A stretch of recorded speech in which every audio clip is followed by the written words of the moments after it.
Bahkan saya dari kelompok 5, Dita Ewela, NIM 1818015 akan melanjutkan mengenai tahapan yang akan kita kerjakan. Kita telah menyelesaikan step 1 sampai 3, kita akan masuk ke step visualize. Sebelum memasuki step tersebut, pastikan untuk step 1 sampai 3 tidak ada masalah. Lalu di bagian visualize, kita akan memvisualisasikan output seperti apa yang ingin kita keluarkan.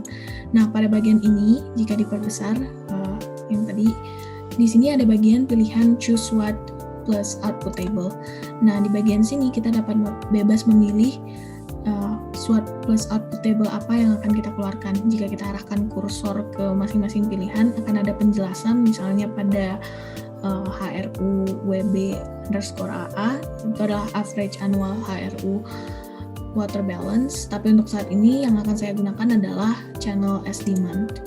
Nah, untuk bagian sini tidak akan ada yang saya ubah. Lalu untuk jenis output yang bisa dikeluarkan itu, untuk QGIS tipe ini ada static, animation, plot, dan post processing. Tapi untuk beberapa tipe hanya ada 3, yaitu static, animation, dan plot. Nah, untuk static data, di sini saya akan memilih, misalnya yang saya akan pakai adalah precipitation dengan satuan sesuai dengan apa yang tertuliskan jika kita arahkan kursor. Misalnya untuk evaporasi, jika kita arahkan kursor, dia akan berubah sesuai satuan yang ada. Lalu kita pilih variabel precip terlebih dahulu, add, lalu klik, lalu create. Karena sebelumnya saya sudah pernah meng-create, kemungkinan dia akan override. Dan jika kita kecilkan, di sini kita tinggal checklist, di sini precipitation total.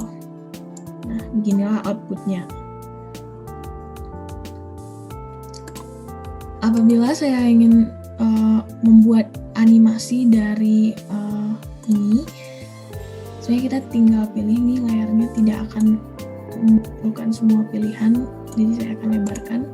Misalnya variabel precipitation dengan SWOT plus yang sama, masih channel as demand. Nah, di sini kita bisa lihat gambarnya, ada animasi perubahan si precipitation-nya. Di sini kita bisa ubah kecepatan gambarnya bergerak. Misalnya saya bisa ubah sampai bahkan 30 misalnya, ya kan, sangat cepat. Nah, apabila saya ingin merecord, tinggal kembali ke awal, start record, lalu play. Ini akan otomatis terrecord sesuai bagian yang saya ingin record. Misalnya cukup sampai di sini, saya stop record, lalu hasil recordingnya akan langsung tersimpan ke dalam file result. Ini adalah lokasi filenya berada. Untuk bagian plot yang terakhir, masih dalam channel as demand. Untuk variabelnya itu masih precipitation, unit yang akan kita pilih unitnya 1, lalu tinggal klik dan plot. Pada bagian ini kita akan menampilkan beberapa data dalam bentuk CSV. Kita bisa simpan di lokasi yang kita inginkan. Misalnya saya akan simpan di file dokumen, saya akan berikan nama precip. Ini akan otomatis tersimpan di file dokumen jika kita cek precip dalam bentuk CSV. Untuk filenya sendiri, bentuknya kurang lebih bisa langsung dilihat di dalam Excel. Dia akan menampilkan data sesuai apa perintah kita, sesuai tahun yang kita minta juga. Nah, selain daripada data dalam bentuk CSV, dia akan menampilkan data dalam bentuk SWOT graph. Di sini kita bisa bebas untuk memodifikasi bentuk plotnya, misalnya dari segi ukuran dan lain sebagainya. Lalu kita akan menambahkan judul dari grafik tersebut, atau curve-nya akan kita ubah. Kita ingin dia bentuknya dot misalnya, lalu stylenya misalnya mid atau lain sebagainya. Warnanya juga bisa kita bebas pilih sesuai keinginan kita, lalu just klik OK, dia akan memunculkan grafik seperti ini. Lalu kita tinggal save ke lokasi yang kita inginkan. Saya akan satukan dengan yang sebelumnya tadi.